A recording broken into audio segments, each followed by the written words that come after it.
કાર્યરત ભારતીય પોસ્ટની સબ post office હેઠળ આવતા વિવિધ ગ્રામ્ય વિસ્તારોમાં લાખો રૂપિયાની નાણાકીય ગેરરીતિની આશંકા સેવાતા સમગ્ર પંથકમાં ચકચાર મચી ગઈ છે. અંકલેશ્વર તાલુકાના સામોર, અંદાડા, કાંસી અને ગડખોલ જેવા ગામોની પેટા પોસ્ટ ઓફિસોમાં છેલ્લા 3 વર્ષના વાર્ષિક ઓડિટ દરમિયાન ગંભીર ગોબાચારીના પુરાવા મળતા વડી કચેરી દ્વારા સઘન તપાસ શરૂ કરવામાં આવી છે.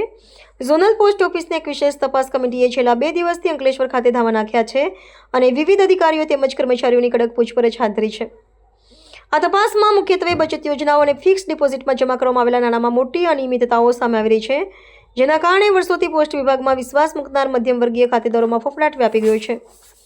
આ કૌભાંડની કાર્યપદ્ધતિ અંગે મળતી આધારભૂત વિગતો મુજબ ઓએનજીસી સબ પોસ્ટ ઓફિસમાં ફરજ બજાવતા એક કર્મચારીની ભૂમિકા શંકાના દાયરામાં છે, જે અગાઉ અંકલેશ્વર શહેર પોસ્ટ ઓફિસમાં પણ ફરજ બજાવી ચૂક્યો છે. આ કૌભાંડમાં એવી મોડસ ઓપરેન્ડી બનાવવામાં આવી હતી કે જેમાં ખાતેદાર જ્યારે પોતાની રકમ જમા કરાવવા આવે ત્યારે તેને પૂરેપૂરી રકમની સત્તાવાર રિસિપ્ટ આપી દેવામાં આવતી હતી, પરંતુ વાસ્તવમાં તે રકમ પોસ્ટના રેકોર્ડમાં પૂરેપૂરી જમા લેવાને બદલે તેનો અમુક હિસ્સો અન્ય બોગસ ખાતાઓમાં ટ્રાન્સફર કરી દેવામાં આવતો હતો. આ ગંભીર નાણાકીય ઉચાપત ઓડિટ દરમિયાન પકડાઈ જતા વિભાગ હરકતમાં આવ્યું છે. જો કે હાલમાં પોસ્ટ વિભાગના ઉચ્ચ અધિકારીઓ આ બાબતે મૌન સેવી રહ્યા છે, પરંતુ આંતરિક સૂત્રોના જણાવ્યા અનુસાર આમાં પોસ્ટના ખાનગી એજન્ટો અને અન્ય સ્ટાફની મિલીભગત હોવાની પણ પૂરેપૂરી શક્યતા છે. હાલની સ્થિતિએ જે રોકાણકારોએ આ સબ પોસ્ટ ઓફિસ હેઠળની શાખાઓમાં ફિક્સ ડિપોઝિટ કે અન્ય કોઈ પણ બચત યોજનાઓના નાણાંનું રોકાણ કર્યું હોય